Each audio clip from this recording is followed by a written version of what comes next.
Alright, so what's up, my family? It's your boy Maine, and you guys talk about the title. We're talking about potentially one of the biggest One Piece games that we're going to get in 2023. Yes, GPO's new. No, let me stop playing. It is not GPO. You probably watching GPO gameplay a little bit right now, but we're not going to be talking about GPO. We're actually going to be talking about RELL.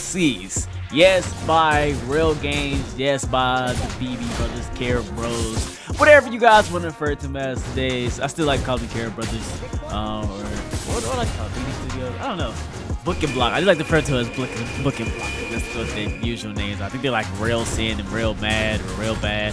Bro, they got like 1,000,000,001 names they go by. You know what I'm saying? But look, they're working on a One Piece game. And we actually knew they started on this game, I think early last year. They announced they was going to be working on the One Piece game. And it's actually pretty exciting to see. Now, if you guys were fans of, or at least played their games before Shindo Life, you were very accustomed to a different type of, RELL games. Now, I am extremely excited for the success, and I'm glad for the success, and I'm glad that Shindo has been doing well for them, and it's changed their lives, and probably their family lives, and probably they probably are building generational wealth, which, you know what I'm saying, I can do nothing but clap. I hope I, be in that boat myself this year while releasing my games, you know what I'm saying? But at the same time, as a person who's been a fan of them, have played all their games since Nendo or since Guidance, every game since Guidance, I played every single one of them, made videos all of them. It's been kind of sad because we haven't gotten a new game from them since Shindo, which was 2020, and now it is 2023. So it hasn't been a complete 3 years, but it's been, 3 calendar years since we've gotten a game from them. And the game before that was Shinobi Strike? No, Shinobi, or was it Shinobi? Was it Shinobi Story, or was it their My Hero game? My Hero Plus. I think it was Shinobi Story. So like it's been like 3 calendar years since their game prior to Shinobi Life, or Shinobi Life. What's it? Shinobi Life. What's it called now? It's called Shindo Life.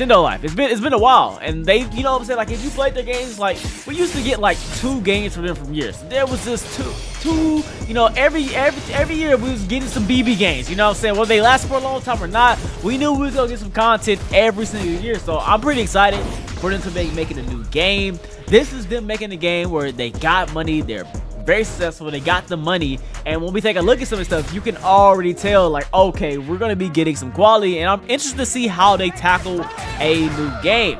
Now, they have made a One Piece game before, and that One Piece game, let's actually pull that game up right now. Alright, so I tried to find my original video on their first game. I couldn't find it, but this is their second game. So let's talk about the first game. So the first game didn't last but maybe a day or two, and it was basically like One Piece jailbreak. I don't know if you guys remember that. I thought it was kind of fun. I'm not gonna lie to you guys. It wasn't an amazing game, but I thought the concept was there, because I always wanted the concept of Marines versus pirates in One Piece games, which a lot of games don't capture. I want to always be a Marine going around capturing and hunting pirates and locking them up. I always want that experience, and you only get that like in CC. So they was trying to capture that experience. They hadn't watched One Piece and they wasn't familiar with it, so they missed a lot of areas. But this game was actually really good. And sadly, they had one issue, and I feel like this game could have went even bigger if they would have fixed one issue. And that issue was the first day the game was heavily exploited. The game was exploited so heavily, bro, and it ruined the leveling in the game. And I told Book and Block, I was like, I know it hurts, and I know you don't want to wipe data. I think people would have been mad day one, of course, but I think overall it would fix the game. They came in the game with a lot of content.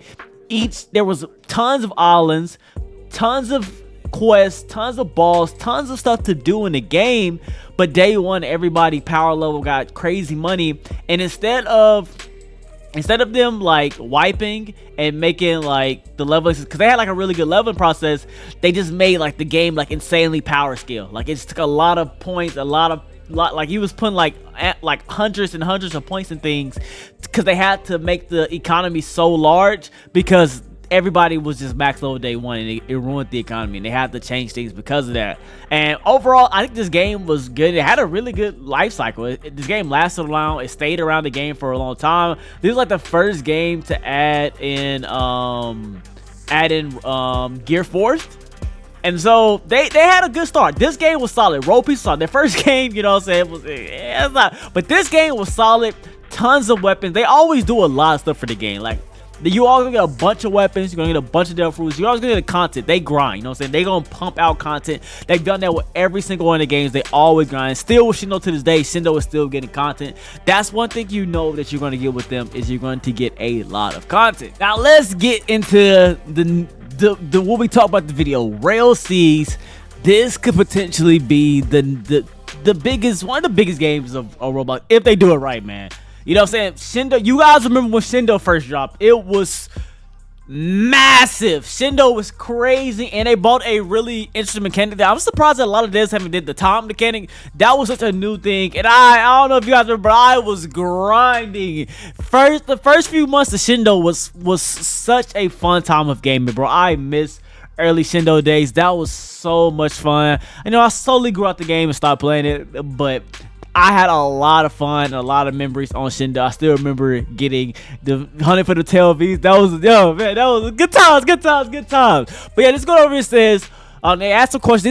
This was from last March, almost April. It says, what would you want to play? It says easygoing experience, mix up easy and hardcore experience, full hardcore experience. We got a very hefty answer of mix up easy and hardcore experience, which I think is the best way to go. Some things easy, some things hard. I feel like it's the best way to go. While I would love me a hardcore One Piece game, and I would dread a easygoing One Piece game, I think a good mix is the most healthy way to do the game.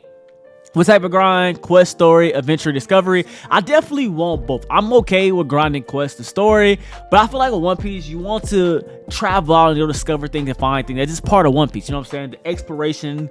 I think that's a really good big aspect of One Piece that needs, you know, capturing. So I definitely would love to see that.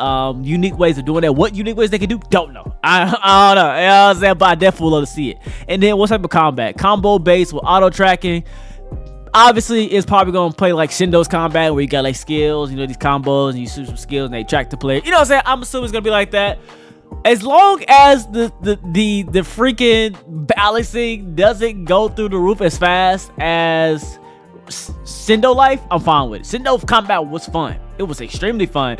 It just got freaking busted really fast. You know what I'm saying? Pre-Rinnegan, the game was the most balanced, but it was extremely balanced and extremely fun. You can piece up and combo with anything. You can go stupid. And then freaking Rinnegan drop, and then like, okay, everybody's using Rinnegan, whatever. You can still piece up. And then Datara, and it was Clay and something else dropped. I think it was one of the shard guns. And then yeah, ever since then, yeah. What type of map? Universal. I think people open world, big map, less details. I don't know. It's hit or miss, man. Obviously, weekly update will focus on content update. Definitely want like little small updates and then big updates. I love R6. I will always want R6. R6 is my favorite. I think R15 is fine, but R6 looks. The green dot will show you what we have planned for the game. So R6 monthly updates focus on balancing. So they went from monthly updates and R6. I'm fine. You know what I'm saying? They drop a lot of content. Either way, it's cool. Now let's get into the showcases right here. Now, this is actually really big, and I don't know why you guys, you probably don't know why this is big, and I'll explain it here in a bit. So, we look at this right here, boom, look at Yomi, pretty cool. We're gonna have like some video of it, footage of it, so you can see like an animated. We got Yomi right there, we got Pika right here, and we have freaking, how about I call him Katakuri? We got Rob Lucci's Leopard Zone model. Now right here we have a video of it animated right here, looking extremely fire and sexy. Now what's really big about this model, which is completely, you know, something that's new to them, is that this is a commission model. If you guys know BB, RELL, Career Bros, they have always been in-house. They've done everything themselves. Animate, model, script, everything is generally done in-house. For them to commission, that is really big because it's just not something they normally do. And this is extremely high quality. So extremely high quality. And this is extremely hard to pull this quality while doing everything else. So them commissioning things out is actually just a really massive thing. And it says right here, full gameplay will be shown in 1 to 2 parts. Movies, if you guys remember how it's probably going to be very similar to how Shindo was, or Shinobi Life was when we first saw it. We knew it was in the work when we first saw it. We just got all the details, all the content. We saw all the Genkais and all. It was just a long hour. It was like 2 1-hour videos or 2 super long videos. And I remember watching, sitting down and breaking down, looking at everything because it was just extremely hype. Right here we're gonna see some small details. We can see a bit of the movement here, just some movement tilts, and then we're gonna see dagger strings. So right here, let's see if they continue. They go R6. I'm pretty sure they went to R6. You see, just some that's quality. They always got drip. Something you ain't never gotta worry about. They gonna have that drip for sure. You know what I'm saying? They gonna have that. Right here. Yeah. So they did go continue to R6. The new sway movement. That sexy dagger. I love you some daggers. So showing off daggers early. Yes, sir. Get that dagger. Hopefully they got some good guns. That's what I really want right here. I can't wait to watch this right here. This was crazy. Now right here, it's a little bit of dagger combat in one stream. You know what I'm saying? I'm assuming it's going to play very similar. That looks similar to Shindo's. The quick swing, the heavy M2. It's Shindo vibes, but Shindo's combat plays fine. It just got some busted stuff. I'm okay. I like Shindo's combat. I just don't like how strong and unbalanced it was. Now right here is where my mind literally got blown right here. This right here, this quality was absolutely insane right here. This quality was absolutely nuts. Boom. This animation, movement, rig is nutty, bro. It's crazy how good this looks. And man, if they're gonna be having zones and look at that breathing, that idol was that looks so good. I don't know. This is prime. You know what I'm saying? This is peak. It don't get too much better than this. This is that's a when I think of that, that's a GPO level model with rig and that's sexy. You know what I'm saying? That's fire. So yeah, that's about it. We haven't seen much, but I'm excited to see what they pull off. Like I said before, I've always been a fan of their games. I've always enjoyed their games. Even if I stopped playing them, I've always enjoyed them. But I'm excited to see what they're going to cook up with this game. They already showing off some nice sneaks. It's already going to the good direction. I can't wait for that video to drop. We'll definitely be reacting to that for sure. Seeing all that show whenever time comes. But anyway, that's about it. Let me know what you guys' thoughts of RELL Peace, RELL Seas. Let me know, are you guys excited for this game or not? I think you should be. Not necessarily excited, but it should be on your radar. You should be keeping up. They're top devs now. They've been front page for 3 years. They got a lot of money. They got a lot of resources to make a great game. So I'm excited to see what they pull off. And otherwise, that's about it. I'm gonna catch you later. I'm out. Peace.